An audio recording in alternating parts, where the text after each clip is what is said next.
Hello everybody, my name is Raffle and welcome to my channel. Today's video is a topic that has been discussed a million times among the Division players. Which Division title is the better one? Division 1 or Division 2? I think both games are amazing, and like most things in life, each one has its own pros and cons. So what I will try to do in this video is break down the comparison in 5 parts, starting with immersion, atmosphere, and the way the game makes you feel when you play it, the way the game looks pretty much. Moving on with gameplay, and by gameplay I mean movement, gun control, animations, things like that. Things that are not, too important when you first think about them, but when you realize that you're gonna spend 500, 600 hours in this game, you want those things to be right. Otherwise, you're gonna get annoyed quite a lot and will overall, affect your experience with the game, in my opinion. And then we will move on to the most important stuff like build diversity, content, and the dark zones. I will try to implement a score system. The game that comes out of those 5 parts and has the more points, I think, should be the winner.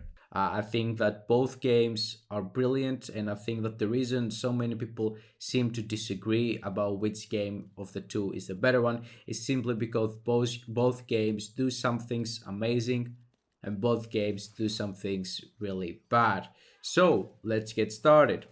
We're gonna start off with immersion, the way the game makes you feel, the atmosphere that the game has, and the way the game looks.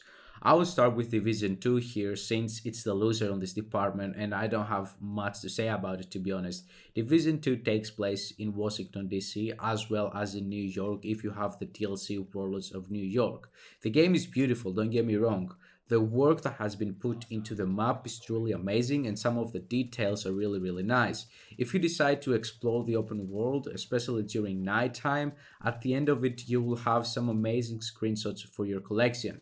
Lighting in particular is amazing and adds to the overall way the game looks. The graphics have been improved from Division 1 and in general is a very beautiful looking game. But, and this is a big but, Division 2 story is supposed to be taking place when society is building up, so the destruction and the state of the world is in a much better state. And even though the developers managed to translate that to the players, in my humble opinion, it cannot beat Division 1 map and the way it feels, for two main reasons. The first one, as I talked about, society is supposed to be building up, so you want to translate a hopeful message, so to say, through the world that you develop. And because at the same time, we're doing what we're doing in Division 2 during summer. And Division 1, as you know, was all about the winter, was all about the snow. So summer DC versus a snowy night at New York, I think New York would beat DC every single time. Division 1 is taking place in New York during winter, meaning there is snow. If you ask any Division 1 player what they like most about the map, they would be like, snow. Have you seen the snow? There is snow in this game. The snow looks amazing. Snow. The Reddit just fools with snow comments every time somebody tries to do, a comparison. And they would be right. That's like, I do the same thing. When somebody asks me, what do you enjoy so much about Division 1? I'm like, have you seen the weather at night? It's just brilliant.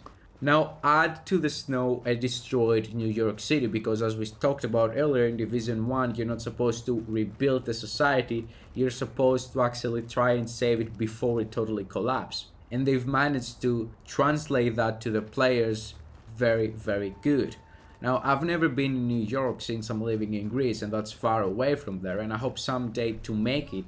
But this is what I imagine New York being like when it comes to the way they have construct the city, so to say, in the game. Huge buildings with a bunch of alleys everywhere and everything being symmetrical.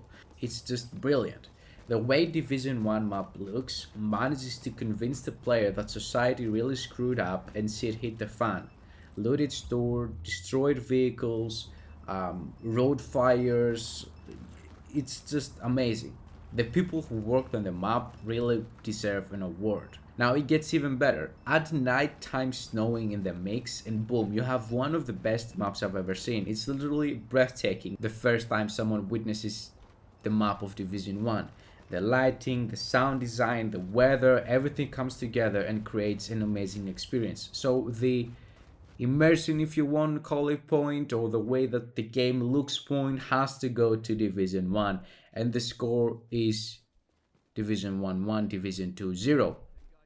Moving on, we're gonna talk about the gameplay as I told you. And I wanna mention once again that as gameplay, I do not consider builds, content, and things like that. I'm gonna talk only about the movement, the gameplay, the animations, things like that. So, movement wise, Division 1 and Division 2 feel very, very different. In Division 1, your player feels like he weighs, I don't know, 5 kilos maybe. And in Division 2, your player weighs like 65 kilos. That, of course, changes the way you can move, how fast you can turn around, how fast and how spontaneous pretty much everything you do feels like. After having played both games for hundreds of hours, I'm pretty sure you will find people who support both Division 1 and Division 2. It's not like one system is so much better than the other that you don't have fans for the Division 1 movement, for example, and you have only for the Division 2 movement. For me, Division 2 movement feels more realistic, and after you get used to it, it seems to feel better than Division 1. Division 1 was very free, so to say it. I don't know how to explain it, but I feel like in Division 1 there was sometimes Division 1 literally counters physicals. Like you cannot run at full sprint and then press a key and instantly turn around. It's like, dude, you have so much equipment in your backpack. How can you be, don't you need to slow down a little bit and then turn around? It's like, what the fuck is my soldier doing? But overall, I feel like Division 1 movement wasn't that realistic. Moving on to the gameplay, this is a tricky one as well, since Division 1 has a bunch of recoil and Division 2 doesn't, to be honest. Division 2 gun control is much easier, but then again, I feel like Division 2 offers a more realistic gameplay than Division 1. I feel like Division 1 added so much recoil because at the end of the day, Division 1 was all about spamming your magazines into the enemy AIs, right? Division 2 seems to be more tactical, so the realistic aspect of the movement and gun control seems to complement the playstyle Division 2 requires. In Division 1, you could literally face tank most of the mobs and empty 3 and 4 magazines in order to kill an enemy, so I think that a part of the difficulty there is, can you actually control your gun in order to do that? Division 2 doesn't allow that. It requires you to be more careful than Division 1. You need to take cover. So overall, I feel like Division 2 offers a more realistic approach, a more realistic gameplay. So the point again has to go to Division 2 here. So the score is 1-1. Now let's get to the interesting parts. Build diversity. Division 1 had some very memorable builds like Predator. Remember that shit on PvP? Or Nomad, where you would die and then you wouldn't die. And you could do that for as many times as RNG God himself felt like. Striker, with a crazy amount of healing and damage boost, those builds were amazing. Meta as fuck, but that's pretty much it. Yeah, you would change the roles a little bit, but overall, the build system in Division 1, at least for me, felt like get 6 classified pieces, put them together, optimize them, and you're good to go. Those classified gear sets were very, very, very good, but there wasn't much of anything else to do. Division 2, on the other hand, offers a lot more builds to play with. Forget the meta. I'm talking about being able to put builds together that aren't considered as meta, but they can still be effective. I've made it a personal goal to create as many fun builds as possible that will allow me to clear heroic content while I'm playing solo, and I'm doing pretty good, to be honest. Brand sets offer something Division 1 didn't have, the ability to mix them around, mix them up, and come up with ideas very interesting. Division 1, as soon as it's introduced the classified gear sets, everything else felt so underwhelming to play with, including most of the classified gear sets themselves compared to, the best classified gear sets out there.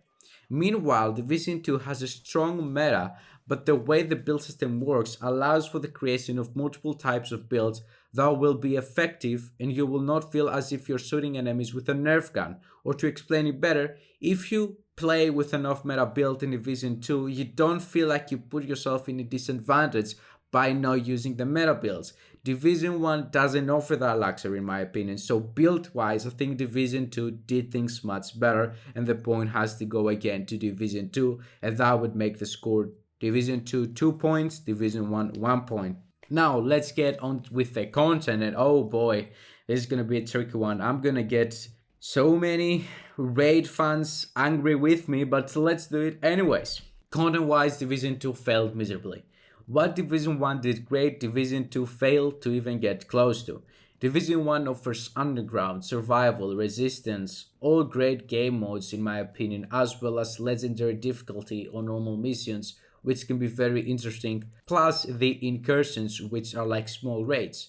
I'm not talking about the Darkzone because this is going to be a different part of the video. Division 2 on the other hand offers some control points which are okay, summit, raids, and legendary difficulty missions. Control points are great and what kept the game alive for me because they're fast and reward you good. Legendary missions are also great as well, but that's pretty much it. You don't have many legendary missions, you only have 3, and they don't keep me in the game, so to say. And that's pretty much it when it comes to the content that I enjoy in Division 2. Summit could be great, but it's and raids fuck the majority of the player base over since most players don't want to do them, but because the devs took so much time to create them, we lost any chance we got to any good PvE content since we got the raids instead. Imagine the content we could have gotten, imagine the legendary missions or the incursions or new game modes that we could have gotten if instead of the developers working on new raids, they worked on new game modes. I've done Dark Hours a couple of times just to get the Eagle Bear, which I still haven't gotten. And I've never done Iron Horse. Division 2 tried to copy Destiny without realizing that the community doesn't want that. Instead, we wanted small PvE game modes, hard but possible to complete without an organized group of people. The lack of matchmaking does things even worse. I don't want to join a bunch of Discord communities spamming messages to find a raid group and then have to join a voice chat with 7 different people hoping their mics are not from 1992. Some people like it, I personally don't. And I think that the majority here agrees with me because if you look at the consoles, you can see trophies that you can get, console trophies or whatever they're called, which pretty much says the percentage of people who have completed both raids. And I think that both raids have been completed by less than the 2% of the total player base of the game. That's a pretty low number. Some people like joining communities, and don't get me wrong, there are some great communities on Discord that really help people and are really great individuals in there. I'm not saying that those people are not great. I'm just saying that for me, I don't know, me personally, I feel like I'm gonna go and join a voice chat only when I'm with people that are part of my clan or when there are people who actually, are looking into, having fun and playing with others, not when somebody just wants to do the same shit with me. I'm not that type of guy. I know it comes off weird. I don't know how to explain better, but it's just not me. I'm not a big fan of that. So for me personally, content-wise, Division 1 is the big winner. Incursions are great, difficult to complete, but not impossible. And the same goes for the legendary missions, which to be honest, as I already told you, Division 2 legendary missions are pretty cool as well. But I feel like we would need more of those. Underground and Resistant offer a great experience both for solo and group players, and I'm sad to say that Division 2 doesn't have something to offer in that department. Summit gets repetitive very, very fast. Kenley College was a disaster. What else we have? We have this new game mode coming, Countdown, which it doesn't look to be able to live up to Underground or Resistance in my opinion, but let's hope for the best. And let's not forget Survival. Survival being Survival is a game mode the majority of the community loved and still considers to be the best part of the Division franchise, so how can you compete with that? So the point here has to go to Division 1 and that will make the score Division 1-1, Division 1-2, and Division 2-2 as well. The last part, of course, is the Darkzone. First of all, I would start by saying that I'm not a PvP player. I might have killed 50 agents in both games combined. That's not because I don't like PvP, but because the way PvP is being played doesn't interest me. I always found PvE more interesting and challenging for me, so I stuck with it. Also, every time I tried to do PvP in both games, I got my ass kicked, so that wasn't really fun. Division 1 PvP annoyed me, however, because of all the left-right spam. You remember that shit? left, right, left, right, left, right, left, right. It was so annoying. And Division 2 PvP never looked appealing to me simply because of the armor kits and how you need to stand still in order to use them. Meanwhile, in Division 1, you were able to heal yourself while you were running, while you're doing shit. I don't know why they went with that approach, but obviously it wasn't a good decision. I remember participating in some big PvP fights when 4 people would go manhunt and the entire server would go after them in Division 1 Darkzone. I really enjoyed that, and I think that if the movement didn't allow for that left right spam, I would have spent a lot more time doing PvP in Division 1. Division 2 decided to split the Dark Zones into 3 smaller areas. I don't know who had that idea, but obviously it was a bad one. What made Dark Zones so appealing even to PvE players like myself in Division 1 was the fact that it was huge and that I could try to avoid rogue players. The size of it meant that if I called for an extraction, rogues who were on the other side of the map would not be able to get to me. Or that if I saw a rogue next to me, or not next to me, but at 100, 200 meters from me, I still had a chance to escape and to not be seen by him. Division 1 Dark Zone also offered a lot of reasons, to say, for a PvE player to go in there and farm it. It had great exotics, great classified gears, it had the Division Tech, I think it was called, the yellow currency, I don't remember the exact name, I think it was called Division Tech, yeah, Division Tech, which you needed for your optimization. It had reasons to go in there, and it wasn't created in a way that you would get your ass kicked, either you try to avoid it or not. Divisions to Dark Zone, because all of them are very small, made it very hard, close to actually impossible, I would say, for PvE players to go farm and extract without rogue players finding them. Even if somehow I managed to farm in Division 2 Dark Zones without getting noticed by a rogue player, by the time I call for the extraction, most likely the rogues will be able to get to me because the Dark Zone is very small, and no matter where you are in the Dark Zone, you still have enough time to go to the extraction. In my opinion, Division 2 killed the Dark Zones the day they decided to split it up. By having smaller Dark Zones, you also have less players in them, meaning less PvP actions, so they managed to make the Dark Zone worse than it was in Division 1 for both PvE and PvP players. Last but not least, the Dark Zone theme combined with the immersion and the atmosphere of Division 1 that we talked about in the first part of the video is just on another level. Division 2 Dark Zone simply cannot compete with it. So the point goes again to Division 1, and the final score is Division 1 3, Division 2 2, and the winner in my opinion is Division 1. I want to make something clear.